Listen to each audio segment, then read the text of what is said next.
मन्नू का फोन बार बार बज रहा था। एक तो उसे खड़े होकर सफर करना पड़ रहा था, ऊपर से ये फोन।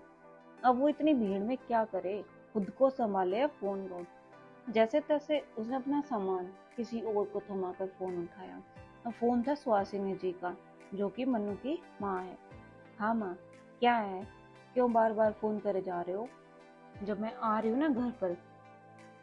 बेचारी सुहासिनी जी चुपचाप फोन को रख देती हैं। सुहासिनी जी के 4 बच्चे हैं, मन्नू, सानवी, पावनी और मयंक, जो कि सबसे छोटा था, जिसके आने के इंतजार में सुहासिनी जी 3 बच्चों को जन्म दे चुकी थी। रमेश जी इन बच्चों के पापा एक प्राइवेट नौकरी करते थे और अपने बच्चों को सारी सुख सुविधाएं देने में लगे थे। उन्हें सबसे ज्यादा प्यार मन्नू से था। उनकी मन्नू थी भी होशियार, सुंदर और हर काम में आगे। मन्नू का सपना कुछ अलग ही था, लेकिन सुहासिनी जी मन्नू को लेकर उसकी शादी के पीछे पड़ी थी। 22 साल की जो हो गई थी मन्नू, मन्नू सुहासिनी जी को टालने जा रही थी। पहले बीए, फिर एमए, बाद में डबल एमए। अब इतना पढ़ लिखने के बाद मैं हार तो मानने वाली थी नहीं। अब मन्नू नौकरी करना चाहती थी और अपने मनपसंद लड़के से शादी हुई, जो उसको समझे, हर राह पर उसका साथ दे। सुहासिनी जी ने मन्नू के रिश्ते के लिए घर पर मेहमानों को बुलाया हुआ था, जो कि लड़के को भी साथ लेकर आए हुए थे। इतने में मन्नू भी घर आ जाती है। वह उन लोगों से मिलती है, लेकिन मन्नू को लड़का पसंद नहीं आता। वह तभी उनको ना बोलकर अपने कमरे में चली जाती है, जिससे सुहासिनी जी बहुत गुस्सा हो जाती है। पर मन्नू कहाँ सुनने वाली थी। रमेश जी भी मन्नू का ही साथ दे रहे थे। अब मन्नू को काफी कोशिशों के बाद नौकरी मिल ही जाती है, वह भी मैनेजर के पद पर।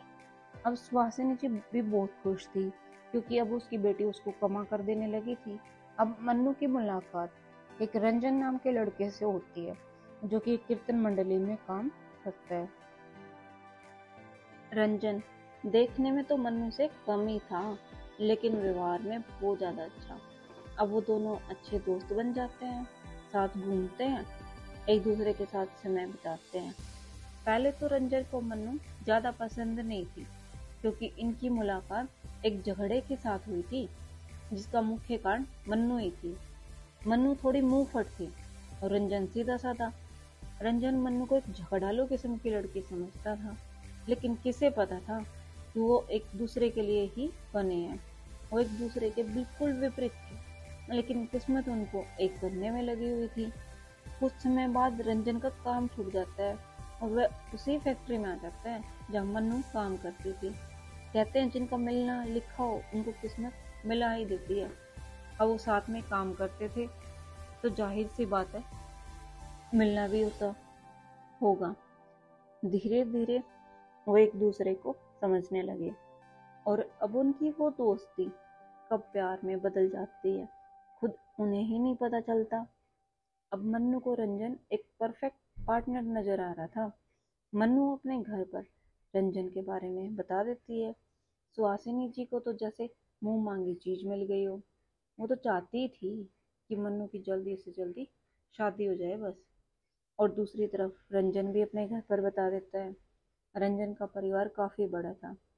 उनके पापा मोहन शुक्ला एक पुराने ख्यालाती किस्म के इंसान है, जो कि रंजन की शादी के लिए तो तैयार थे, लेकिन मन्नू की नौकरी करने की वजह से वो इनकार कर देते हैं।